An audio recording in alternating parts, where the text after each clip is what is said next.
John Selborne, who was our chairman at the foundation for 12 years. He was a crisp, effective, wonderful chairman.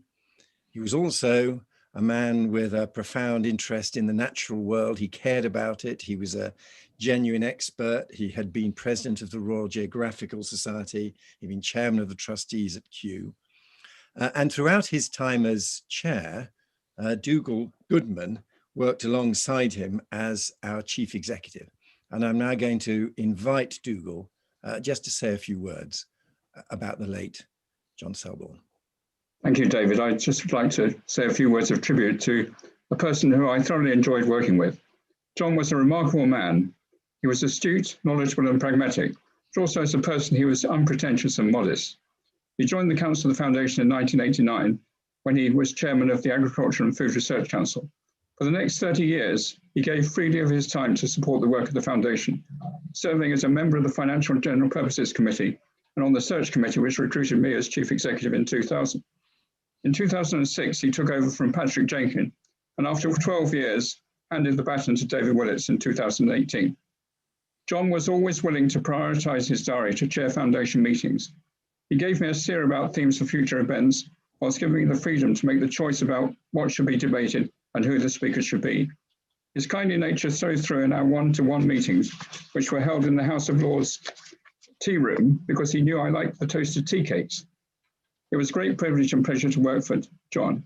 He was an exceptionally good chairman. He was able to build consensus even when there were strong divergent views in the room. And at the end of the debates, was able to summarise in a few well-chosen sentences what had happened. He certainly liked to stick to the time in meetings. Participants in debates knew when they were taking too long to make a statement or phrase a question. Some Foundation's meetings stand out. I think the one that we most enjoyed was when we had the three astronauts, Neil Armstrong, Jim Lovell, Eugene Cernan, the first and last mate to work on the moon, and one who nearly didn't come back. John was committed to public service, influencing policy decisions, particularly with the science element that had an impact on all of us, but did so in a calm, well-mannered way, drawing on his lifetime of experience. He served on a multitude of committees, usually as the chair, and he was particularly fond of the Lord's Science Select Committee, which allowed him to chair the meeting for 2 sessions, which, in short, John made an enormous contribution to the work of the Foundation. Without his help, we would not be where we are today. His sound advice will be sorely missed. An obituary will be published in the April issue of the Foundation Journal. Thank you. Back to David. Thank you very much, Dougal. Let us just have a moment to pause and reflect on the life of John Selborne.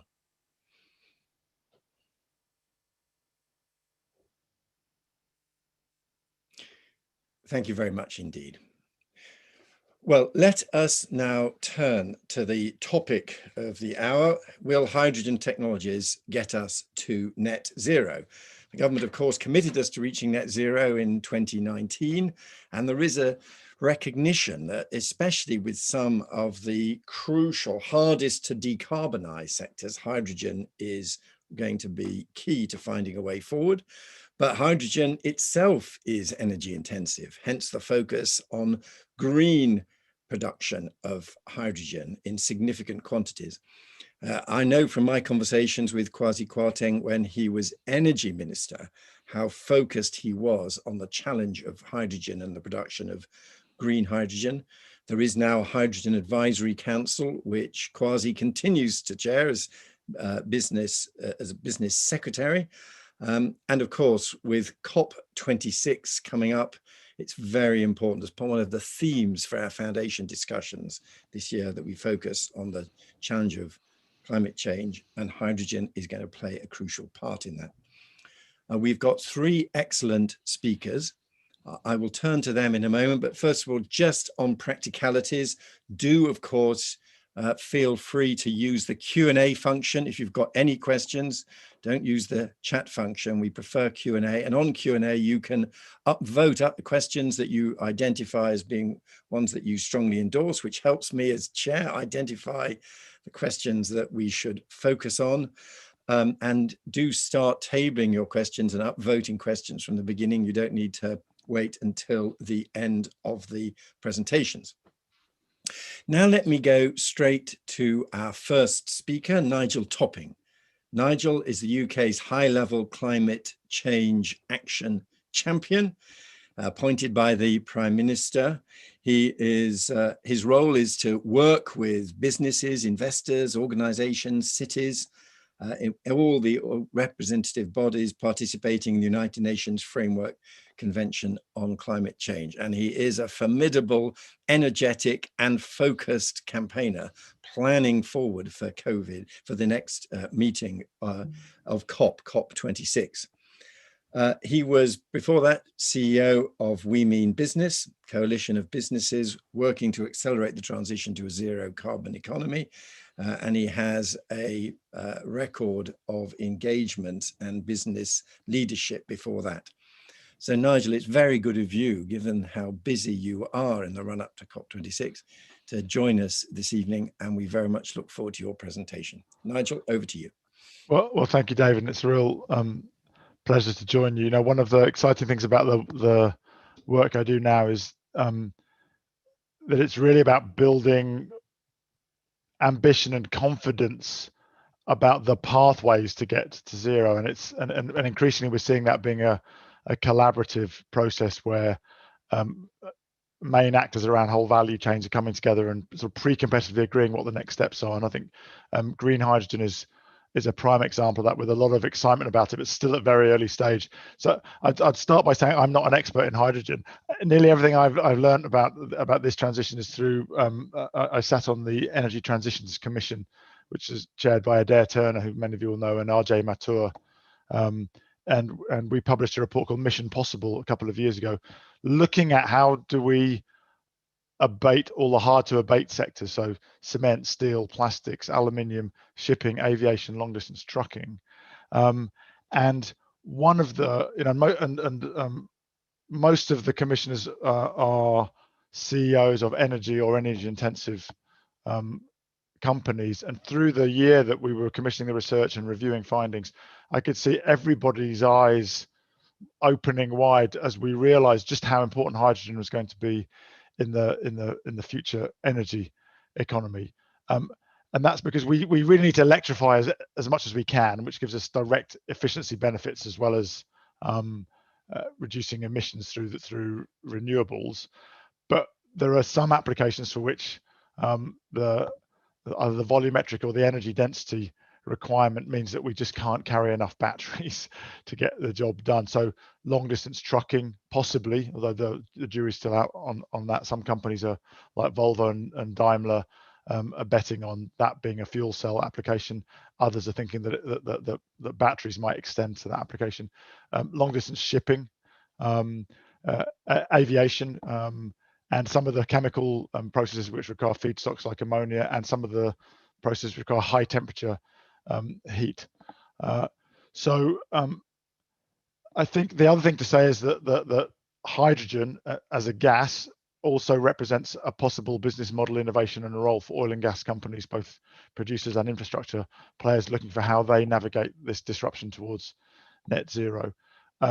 People who've been around longer in the industry like to tell me that this is the third birth of the green hydrogen economy, so one should be a little bit guarded. But nevertheless, over the last year alone, we've seen 26 gigawatts of projects and 66 gigawatts of public sector targets announced for green hydrogen by 2030. That's according to Wood Mackenzie. And I see Hughes made a point in the chat about trains, obviously another long distance application if they're not electrified. And of course, as you mentioned, David, Kwasi Kwarteng's enthusiastic advocate, and the UK is preparing its own domestic hydrogen strategy. One thing I'd say through my work, it's really important that we look at the supply side and the demand side. If we get too excited about the supply side but haven't created demand pull, then we'll come to a sort of stuttering halt. In most geographies, it really does look like green hydrogen is going to be the winner economically, although at the moment, because there's not much green hydrogen, hydrogen produced from electrolysis using renewable energy. Most hydrogen at the moment is either grey, so it's steam reformed methane, or blue, so the carbon is captured. But if you look at most of the projections in terms of the learning effect, it looks like the cost is going to come down very, very fast on green hydrogen. And of course, you've always got the problem with anything based on methane, that methane leakage is really bad news in terms of global warming. Recently, one of the most exciting things we've been involved in is as the high-level champions, working with a whole series of partners. We've launched a green hydrogen catapult in December. That's 7 major energy players and Yara, who's not an energy player, but one of the biggest fertilizer companies in the world, so a big ammonium player, launching a program. And we think that group's going to grow to get to 25 gigawatts deployed in the next 5 years. Because our assessment of the learning curve says that will get us to $2 per kilogram, which means that we then have green hydrogen cost competitive with fossil fuels, and then we can really start moving into the scaling up. So we've got to speed up the learning to get to cost competitiveness, and then we can scale up the deployment.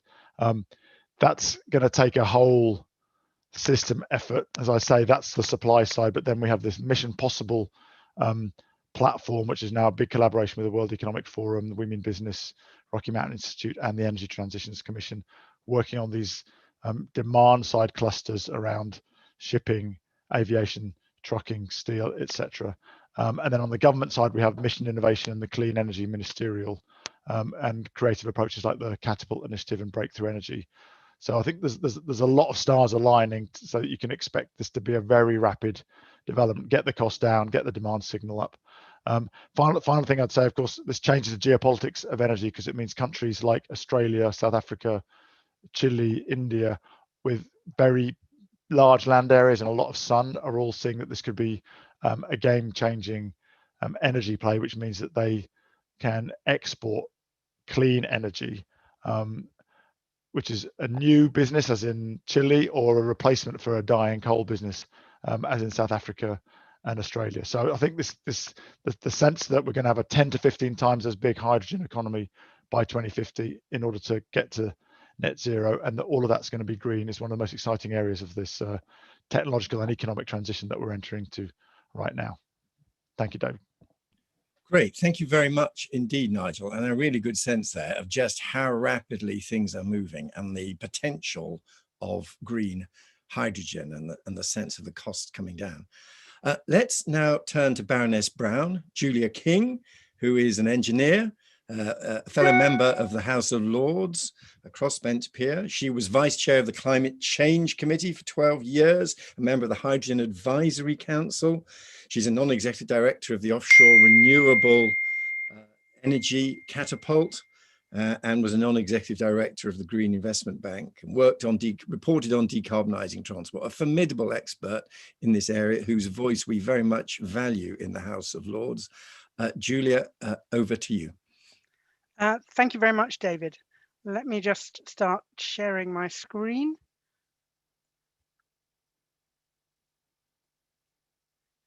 Right, I want to talk to you about the Climate Change Committee's balanced pathway to net zero and the role that hydrogen plays in that.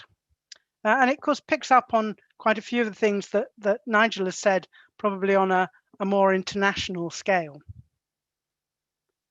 So this demonstrates the kind of growth in hydrogen that the Committee on Climate Change, in its core scenario for getting to net zero, sees happening. And perhaps slightly surprisingly for some people, by the time we get to 2050, the main uses of hydrogen are thought to be the really economic uses of hydrogen are thought to be dominantly in shipping and in those areas of industry of manufacturing and construction where we're unable to decarbonize using electricity. But you see, we're also assuming on the Climate Change Committee a small amount of use in transport, including aviation, in buildings, both residential and non-residential, and some for peak-lopping type power generation in a turbine when potentially the wind isn't blowing. So that's the picture. It's the growth of an industry from a very small base today to something like the size of our current electricity industry. So it's a huge growth over a period of 30 years. And here's the growth in the electricity system itself. We see a doubling in the size of the electricity system to 2050 as we electrify transport and a lot of our heating and some of our industrial processes. But on top of that electrification of our core economy, we see a significant amount of electricity being used for hydrogen production. And one of the things you'll notice on this chart, we have about 30% renewables on the grid today. By 2050, with the costs of renewables coming down so fast, we think the grid could be something like 80% renewable. So that hydrogen production, that 120 terawatt hours of hydrogen production is coming from generation that would otherwise have been curtailed. So that's very, very low cost electricity contributing to a very competitive cost of green hydrogen. This dramatic graph shows the reduction in gas use that underpins our net zero pathway. And you can see by 2050, we're projecting that there's about half the gas we use is used with carbon capture and storage to generate electricity directly, but the rest of the gas is being used for blue hydrogen production. And this just summarizes those two. Again, the hydrogen demand being by 2050 dominantly coming from manufacturing and construction and shipping in the form probably of ammonia, but small amounts going into buildings, to electricity generation and to transport.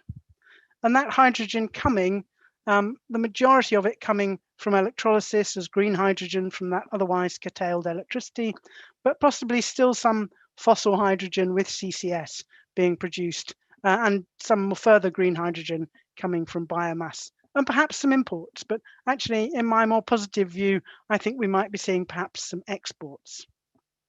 So let me just summarize that, which is to say that we're going to need hydrogen. It's going to be needed to decarbonize some key areas, and we may need it to support decarbonization in quite a broad range of areas to get the last bit of decarbonization that we can't do with electricity.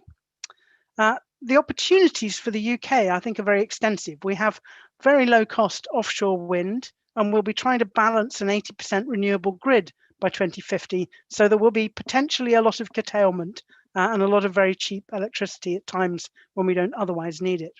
But of course, we also have phenomenal capacity for carbon storage around our coasts. So we're actually very well placed for doing carbon capture and storage, and so for reformation of methane and capturing the CO2. We've already got a really impressive UK supply chain with some key tech players like ITM Power making PEM electrolyzers. We've got Johnson Matthey, and Jane is talking to us next.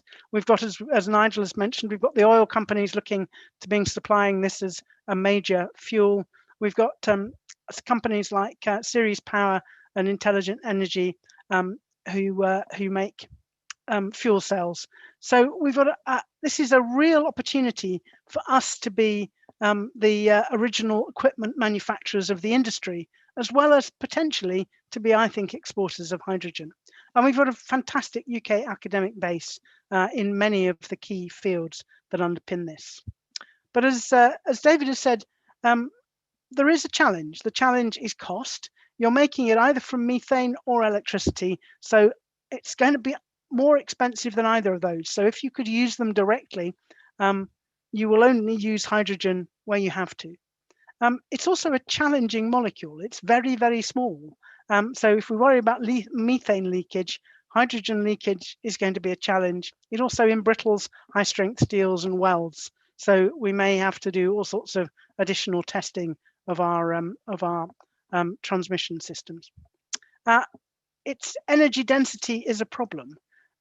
We need, in order to store and transport it, you have to compress it and ideally even liquefy it. So that's a very energy intensive process. So storage and transport are absolutely critical. And we've got to think of it, oops, sorry about that. We've got to think of it Oh, crumbs. We've got to think of it as a system. Many apologies. For some reason, my computer is playing games here. We've got to think of it as a system, and as I'm terribly sorry. Don't worry, we can. Here we are. We've got to think of it. We've got to think of it as a system. We've got, as Nigel so eloquently said, we've got to make sure that we develop the supply and demand at the same time. But actually, we've got to make sure we develop the transport and the storage and all the other elements of the system that are going to be critical. And we've got to make sure it integrates into our energy system. It's got to integrate into our electricity system, the opportunity from the curtailed renewable power. So it's a complex system integration problem, not just an individual technology problem. Oops, and now it's refusing to change my slides. There we are. So just finally, as Nigel has indicated, we've got lots of new policy coming out. We had the 10-point plan in November, committing to 40 gigawatts of offshore wind and 5 gigawatts of low carbon hydrogen production by 2030. We've got the energy white paper that came out in December that turned the 5 gigawatts of low carbon hydrogen into 42 terawatt hours. That's about consistent with the Committee on Climate Change's scenario. We've got the zero carbon hydrogen fund. We've got the hydrogen strategy coming this year. Critically, next year, we've got the work on hydrogen business models and how you can make money out of this, whether there are going to be CFD type mechanisms to get things moving. By 2023, a suggestion we will have 20% blend in the gas grid. And of course, we've got the work going on of the Hydrogen Council feeding very strongly into the hydrogen strategy that's being developed. So there's a lot going on. There's a lot of excitement about this. It's going to be a hugely important part of meeting net zero, but it isn't the silver bullet, and it will be the thing you use when you can't electrify and you've still got to get that last bit of emissions out. So I think it's very exciting and very important, but it isn't going to do everything. Thank you very much.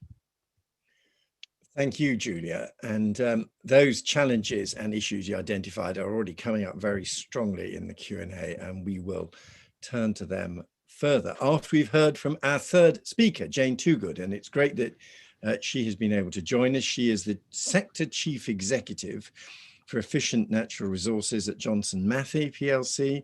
And Johnson Matthey is, of course, a major player in R&D for technologies moving us towards net zero emissions, including for producing clean hydrogen. And indeed, Jane sits on the UK government's Hydrogen Advisory Council. So thank you very much for joining us this evening, Jane.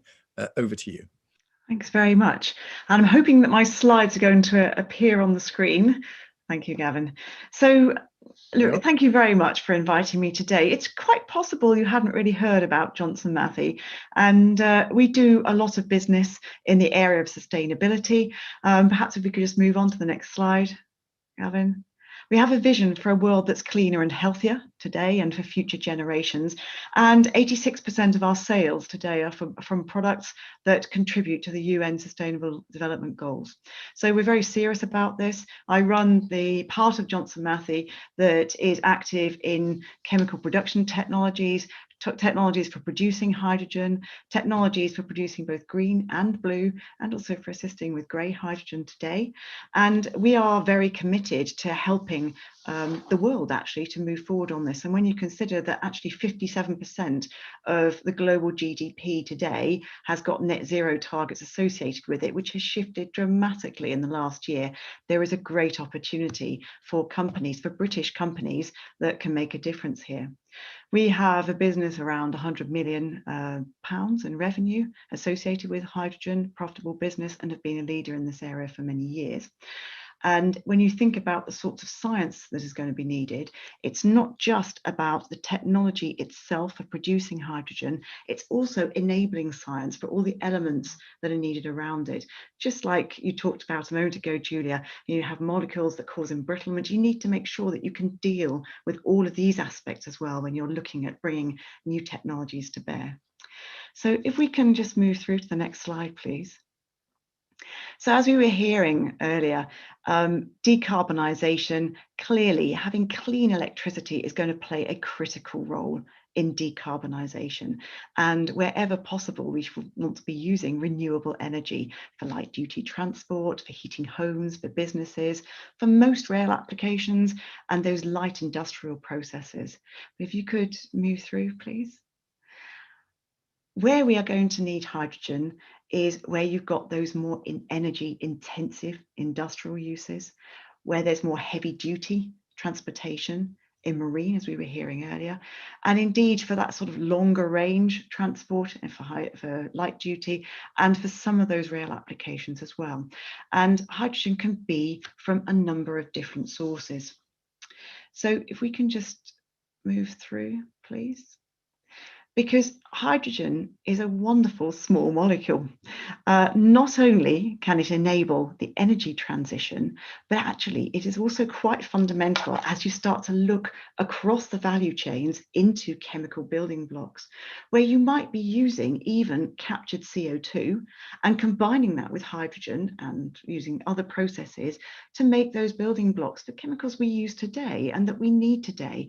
So, for example, ammonia that we talked about earlier, that can be used for crops, fertilizing crops, for methanol, things that we need for those consumer products that are consumed everywhere in the civilized world. So very, very important that we think of hydrogen as indeed part of a system, but part of a broad system that isn't just energy, but also about full value chains leading through to consumer goods. And we have companies in the UK like JM that are at the heart of some of that. You can move through to the next slide, please. So we are going to need a lot more hydrogen in the future, and it must be clean. This little projection here looks at how much hydrogen of the different types will be used in the future.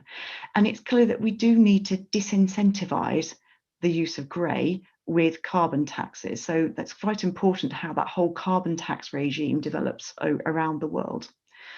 Blue adoption will be driven partly by the energy intensity of the usage, as we talked about earlier, partly by geology, because to use blue, you need to be able to capture the carbon dioxide that's produced on the way, partly also by the need for pace, because the planet can't wait for us to go through the technology learning curves that we need to get through, and we need to move at pace to decarbonize. So blue needs to be used to help that pace. But green also needs to be accelerated through into adoption. And green, of course, will be driven by geography, by the cost of renewable energy and that declining cost that Julia eloquently talked about a moment earlier, and of course by incentives. So what we're likely to see is a mix of all of those different types of hydrogen, with the grey diminishing, hopefully quite rapidly, and a move towards blue and green as we look towards 2050. So if you look through into the future, if you can just go through to the last piece here. In the UK, as we've discussed earlier with Julia and also with Nigel, we've got this opportunity, and a great opportunity in the UK, to be a leader in this space. And we've got some world leading initiatives going on. Our target that's been set in the 10-point plan of 5 gigawatts of hydrogen by the end of 2030 is on a par, I'd say, with, say, the target set by France and by Germany. We could possibly be even more successful by going faster, and I think that's one of our challenges, to see how we can accelerate and make sure that we are leaders, rather exporting rather than importing hydrogen in the UK. But I think when you look at that whole global market and what needs to happen around the world today, hydrogen in total can probably contribute decarbonisation of about 6 gigatons of the carbon dioxide, and that's compared to the 43 that needs to be done around the world. So to conclude, it's not going to actually get us to net zero around the world, but without it, we definitely are not going to get there. And we need to be moving at pace on blue, on green, and make sure we're learning fast, going through those technology learning curves. Thank you. Great. Thank you very much indeed, Jane. Can I now invite all of our excellent panelists to turn on their video cameras. And we've got a fantastic amount of questions already pouring in, and a lot of them are turning around this kind of observation. It's a very tricky thing to use. People can see why we need it, but I think it was Julia who said it's a very small molecule. This makes it difficult, not straightforward. And let's start with the whole issue of its storage and transport. There's a question from Jeremy Watson, which has been very strongly endorsed. I mean, can we use the natural gas grid, or does that need to be, can it really handle hydrogen? And are we intending hydrogen to be widely used in homes? Perhaps Julia, you might like to comment on that first. Well, first of all, there's a lot of testing going on, both on distribution, transmission and distribution. But I think there's a very good confidence that the polyethylene pipe distribution system will be compatible with hydrogen. And of course, we're used in old town gas to having actually up to 50% hydrogen in our, if those of us who still remember town gas, in our systems. So I think there's confidence that the distribution system, certainly the modern polyethylene pipe system, will be fine. I think that there will be issues that it is a much smaller molecule, so there will be issues about making sure that the joins and things are actually have the integrity to cope with a much smaller molecule. So we need to find out more about some of those things. There are more challenges in the high pressure system, in that it's made of high strength steel with welds, but there's a lot of testing going on, and pipes can be lined. There are other solutions to that. So I think people are confident that we can get solutions that aren't too expensive.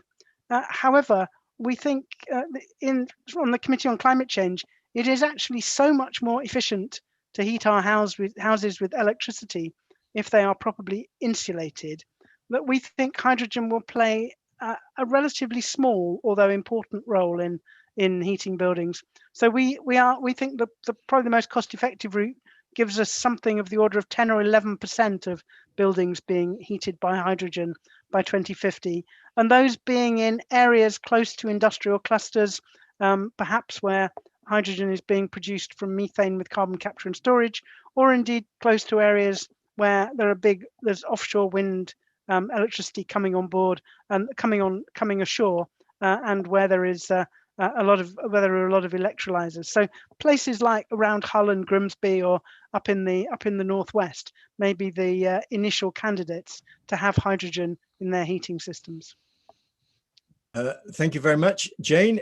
What's your view on how easy it is to store and transport?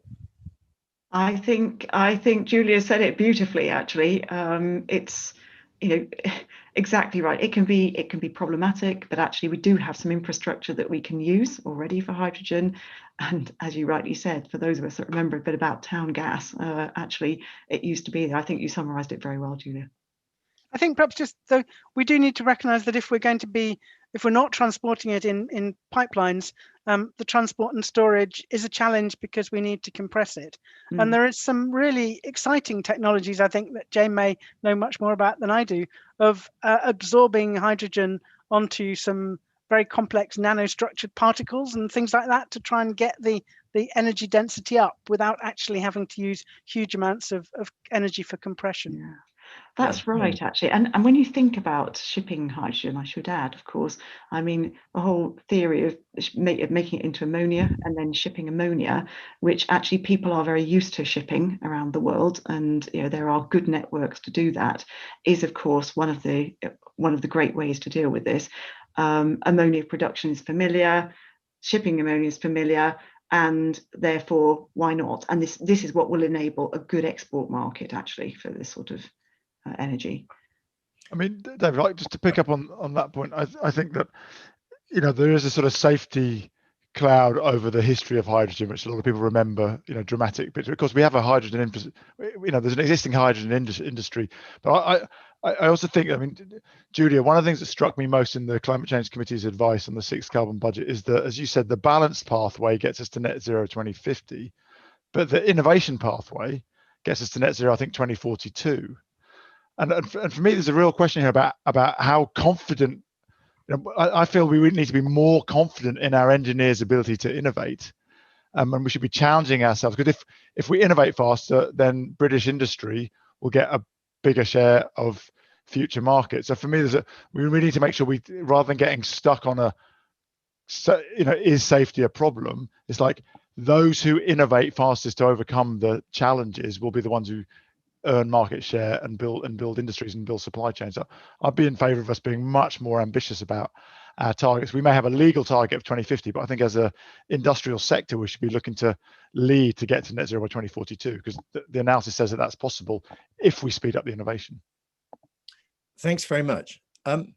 Let's move on from the kind of the transportation distribution issue to how effective we can be at getting to green hydrogen. I think there's again another undercurrent in the Q&A of we might find ourselves stuck with grey hydrogen. If imagine we are successful in tackling the distribution issues, and Julian and Jane sound very upbeat on that.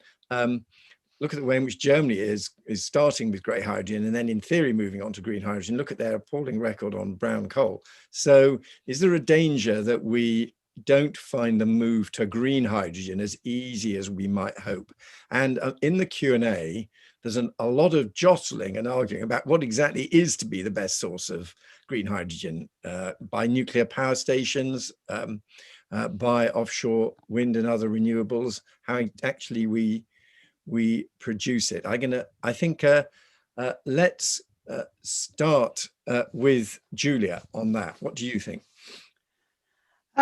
Well, if with nuclear as part of our electricity system, nuclear will be part of what we produce hydrogen with. But I think for me, the thing that will really unlock this is the fact that the renewables have become so cheap and are continuing to get cheaper, and solar and offshore wind, grid which is 80% variable renewables. We will have to balance that grid. In a way, we will overbuild, if you like, on those cheap renewables because they're so cheap, and it will give us that incredible resource of otherwise curtailed, very cheap generation to produce electrolytic hydrogen. We have the electrolyzer technology. We've got ITM, a rapidly growing company with this relatively new PEM electrolyzer technology.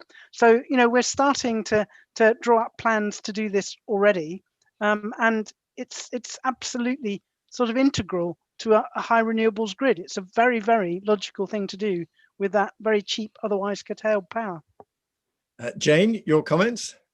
Okay, so I would probably comment on this not purely from a UK perspective here, but really, if you look globally, look, the transition that's got to happen, it is massive actually on a world scale, and that's why I was talking about the fact you need blue as well. You really do need blue so that you can go through, and there is technology. We have the technology. British company has the technology to produce blue that enables carbon capture at greater than 95%.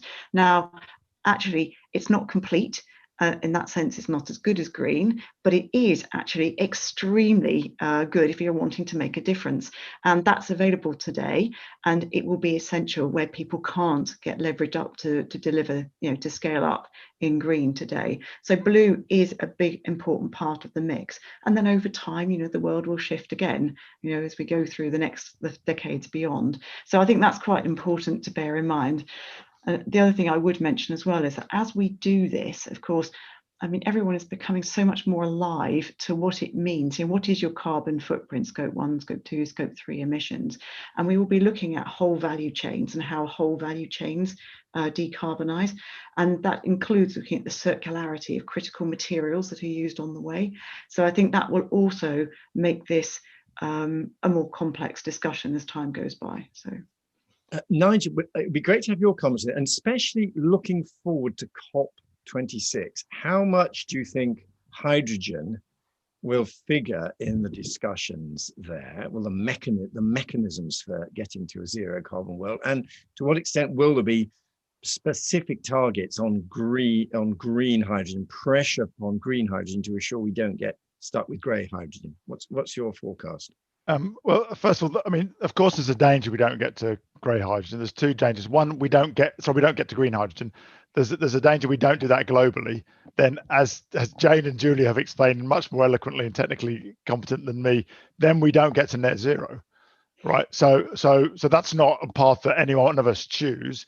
And then, but the other danger is that the UK doesn't get to green hydrogen and other people do because we don't commit to it early enough, and then we're just importing technology. And I'm with Julia. I think this is, and Jane, I think if we move fast enough, there's a big opportunity to take a technical lead.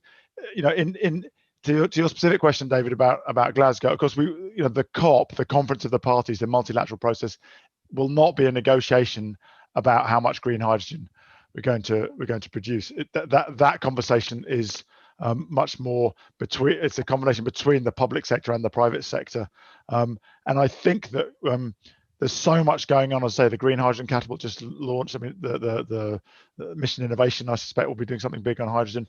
I think that you can expect quite a few big announcements about collaborations and commitments on green hydrogen to be part of the broader conversation and context in Glasgow, without a doubt. I mean, you just see it. There's almost every week there's somebody else joining it. I mean, just recently South Africa, who've been spending so much time worrying about how they get off coal, now thinking much more about the huge opportunity they have on hydrogen. Similarly, Australia, so I think that they're starting to realize it could be part of their just transition, where it actually provides a future for people working in the coal industry as they make that transition quickly. So I think for several reasons, it will be in the conversation quite significantly in Glasgow, but it won't be part of the negotiations. Thanks for making that clear. So many different questions. I think partly prompted by Julia's very eloquent explanation of hydrogen and offshore renewables is a great use of the wind power and the tidal power when we aren't all having to make our cups of tea in a half time in the cup final. What about the other possible sources of hydrogen? There's some people. There's a popular question about nuclear power.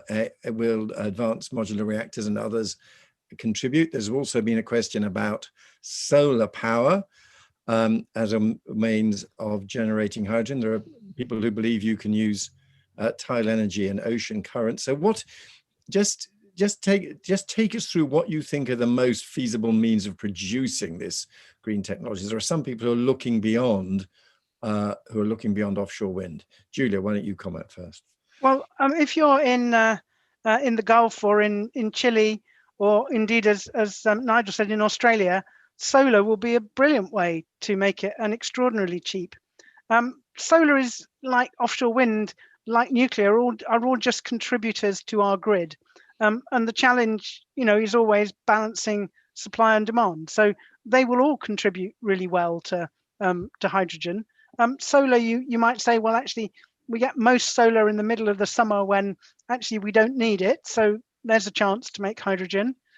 Nuclear, in some ways, is just as difficult to balance on a grid as a variable renewable, because nuclear is there all the time and demand isn't there all the time. So there's an opportunity for making hydrogen. So all of these things in the way we run our grid will contribute potentially very positively.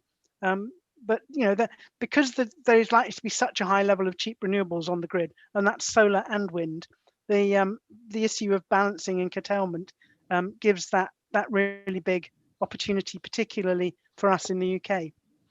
Thank you very much. Jane, your comments? I mean, fundamentally, to enable green hydrogen, you need cost-effective electricity, okay, from whatever source that comes, whichever renewable source that comes. So that's the real driver. I mean, ultimately, again, for all of these, you're going to need good business models. And I talked earlier about carbon tax, but actually you need a good business model that incentivizes the move. And that covers both, that covers demand as well as supply. So you have to have an appropriate business model that works. But it's all about having a cheap source of electricity. At the same time, they're quite new technologies that are coming in, and there is that aspect of learning through scale, which every industry goes through. Well documented fact. You have to learn how to do these things at scale, and that takes a little bit of time. We can accelerate that, which is what we talked about before, and we should try to accelerate it. But you have to go through the learning curve, and that will also be quite important if we really want to deploy at scale. But fundamentally, you need a sufficient quantity of a reasonable price electricity, renewable electricity source. I Yes. think one of the exciting opportunities of getting us up to scale, actually, whilst in the CCC we don't think there'll be an enormous proportion of homes running on hydrogen by 2050. Actually, the real opportunity for getting us up to scale is that we can put 20% of hydrogen into the gas grid. So you've got somewhere for it to go. It may not be the most cost-effective thing, but if we're going to do what we've done for offshore wind and get up to scale quickly, that's a brilliant and simple way to do it. Yeah, that's a good thing. Thanks. Nigel, it'd be great to have your comments on this, and particularly going back to what the policy instruments are, because in a way there's one wonderful picture where it's just the sheer success of renewables means that we have a lot of renewable energy around at the times when it's not directly being needed. So we can use that to produce hydrogen. There's a bit of a debate going on in the Q&A about whether you would need a carbon tax and how effective a carbon tax would be. Do you think there are other policy instruments needed to get us to green hydrogen, or do you think that the two, that carbon tax and the optimism about offshore renewables will do the work? I mean, as we've discussed, it's a whole systems shift. So I think there's more than one policy instrument. I've just posted in there's a really nice micro example of what Julia describes as basically the effect, almost zero marginal cost renewables being a source for very, very cheap hydrogen in the Orkneys. There's a little mini hydrogen economy developed in the Orkneys where they've got way more power than they can consume locally. So they now have hydrogen, and they have some hydrogen propelled boats servicing the wind turbine. So, but I think, big we helps us get the excess power that gives that sort of low marginal or almost zero marginal cost. We targeted R&D spend, early, it's classic early stage. As Jane says, we've got to speed up down the cost curve, and that's a volume play. So if we sit around waiting for markets to do that, that will take a long time. So that's a great place that's the kind of thing that Mariana Mazzucato talks about in terms of the entrepreneurial state. So state investment in early stage, that's more the mission innovation type play. That really helps. That draws on the best of our academics, but then gets it from the lab into the field. And then there are other ideas that we can learn from the lessons we've learned in renewables. Like I can't remember if it was Julia or Jane earlier mentioned the idea, for example, contracts for difference, so that we're starting to structurally create demand. And I agree with Julia. It's injecting hydrogen into the thermal grid.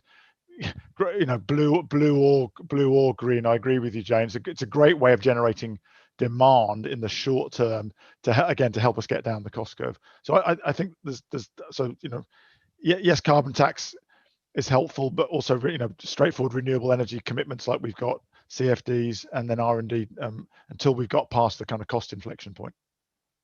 And I must say, and you might, thank you, Nigel, you might want to comment on this further.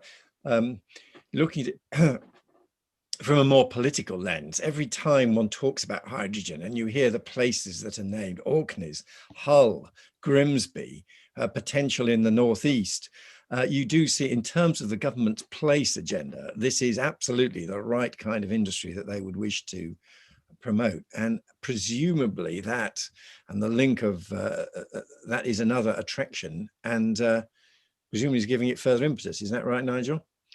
Well, I think so, and it's part of this whole idea of a just transition. I mean, we talk about leveling up in the UK, but it's a global issue, right? It's how do we, we're taking jobs out of parts of the energy sector. We need to, those communities are going to need to work. So definitely, I mean, I ran a business in Hartlepool for several years, and that was, in the early 2000s. That is a region that has lost more than one industry. Right, so the fact that we're now seeing these new industrial clusters in the northeast is really exciting, and very exciting for generations who've really struggled to see where the jobs of the future are going to come from. So yeah, I think you're absolutely right to mention that. We shouldn't underestimate the importance of that at all. Thanks. Now I'm going to turn to a question which Rick Parker has put, and which has had quite a lot of support, and which is one specific area, which is flying. As we think about the difficult areas where the conventional electricity supply won't work, we seem to be somewhere off from, there are some electric planes, but we're not at all confident we've got batteries that are ever going to make it efficient. Is hydrogen a way of fueling flight, or what else will be used? Julia, why don't you comment first? Well, of course, there are some. There is the Cranfield have flown an electric hydrogen hybrid aircraft, I believe. But the hydrogen in aviation in our Committee on Climate Change committee projections for 2050 is actually hydrogen, green hydrogen, being used with captured CO2 in order to produce synthetic aviation fuel. So it's a very green fuel, unfortunately very energy intensive to produce, but certainly part of the story of decarbonising aviation. So that's where the hydrogen that's on the charts that I showed you. But that's not to say we aren't hoping there might be other innovations with hydrogen in aviation, but we like to do our central scenario on things that we know can be done rather than things that we think might be done. Thanks. Jane? Yes, I mean, there are other things that are also being worked on, things like waste to aviation fuel, which are other routes, of course, to decarbonise aviation. And I think there's also work, of course, on battery powered aviation. And actually, again, I suspect that what we'll need is developments across several fronts here. I don't think it's obvious yet that there is any one particular route that will go forward. We need advancements in innovation. I suspect Rick should be answering this question.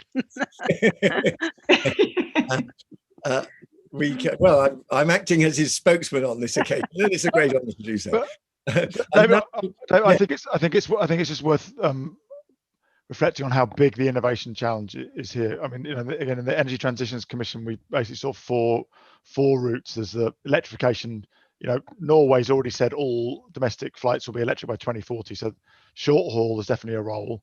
Then there's the more efficient airframes, and there's air traffic control things. But most people seem to believe that we're going to have sustainable aviation fuels. And as we've heard, there's more than one route to those.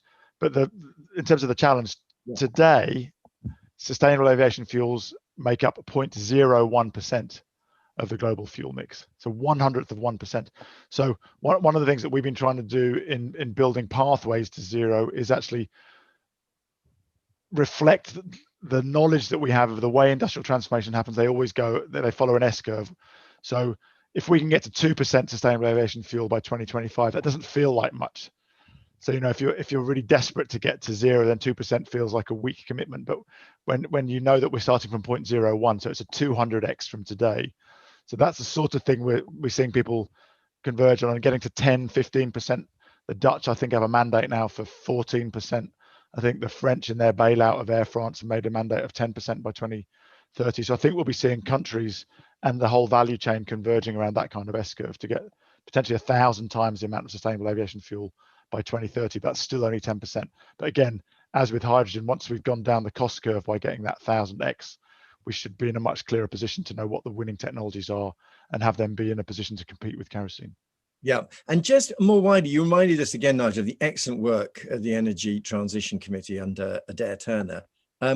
Just remind us, as you look forward to 2040, 2050, where from that committee's work and elsewhere, where do you see the key uses of hydrogen? Which are the key sectors? Where are we going to see it?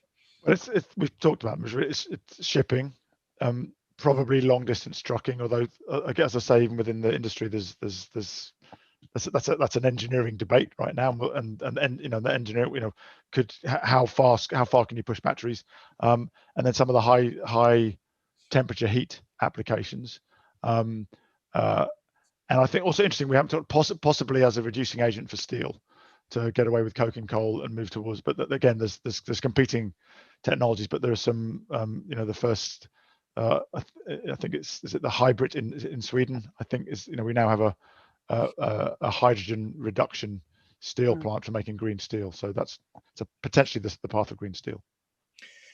Good. Thank you all very much indeed. Now, we've just got 5 minutes left. And what I'm going to do is ask each of our panelists to pull the threads together and particularly to focus on what are the policy levers that still need to be pulled. If we are to harness green hydrogen, what is it further that requires government action, co-investment, policy levers? If you were sitting alongside Kwasi Kwarteng on the Hydrogen Council, what would you be telling him in the coming budget, in the negotiations at COP26 elsewhere, needs to be done? Let's start with you, Jane.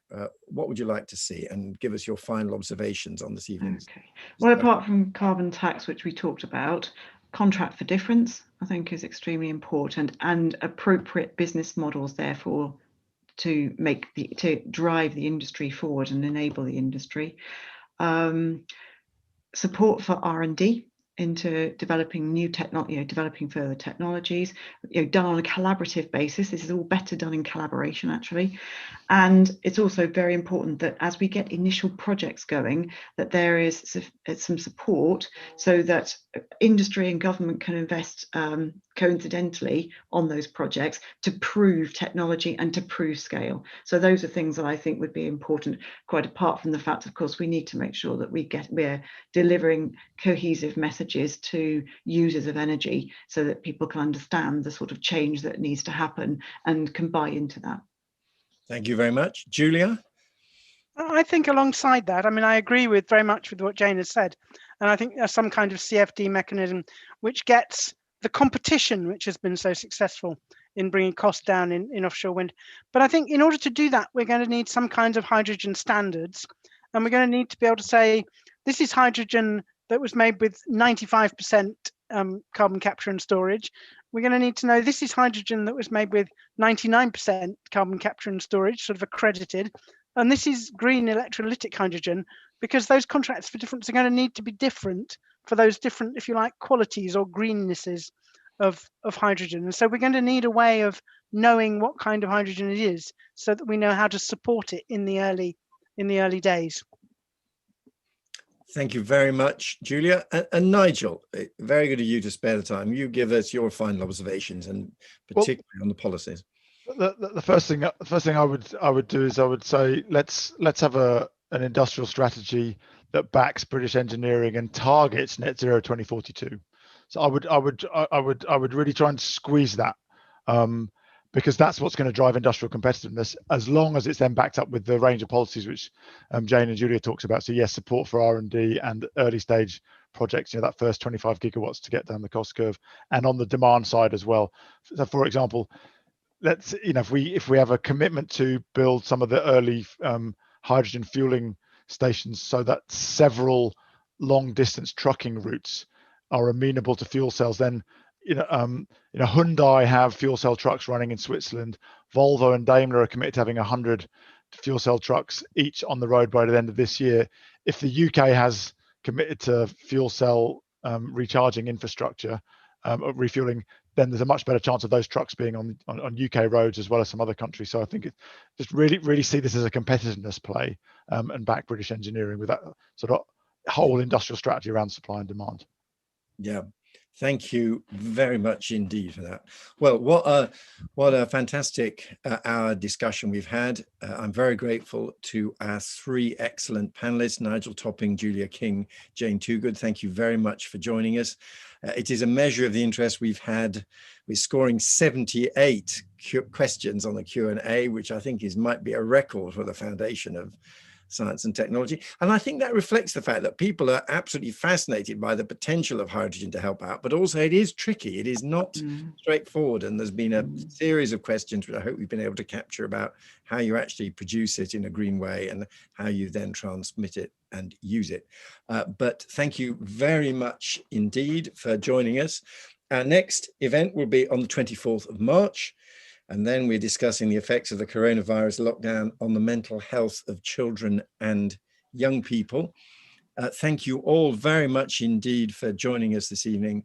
Particular thanks to our panelists, and we look forward to seeing you next time. Thank you very much indeed.